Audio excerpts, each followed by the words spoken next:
ഇന്നൊരു സാധാരണ ശനിയാഴ്ചയല്ല, ഇന്ന് ഓശാന ശനിയാണ്. അതായത് നമ്മൾ കൊഴുക്കട്ട ഉണ്ടാക്കുന്ന ദിവസം. നമ്മുടെ ക്രിസ്ത്യൻസിന്റെ വിശ്വാസം അനുസരിച്ച് ഇന്ന് ഈ ഒരു പലഹാരം ഉണ്ടാക്കുന്ന ഒരു ദിവസമാണ്.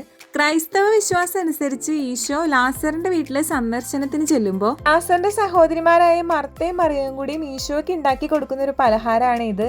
ഇന്ന് ആ ഓർമ്മ ദിവസം ആയതുകൊണ്ട് തന്നെ അതിന്റെ ഓർമ്മയ്ക്ക് വേണ്ടിയിട്ടാണ് ഈ കൊഴുക്കട്ട ഉണ്ടാക്കുന്നത് കേട്ടോ.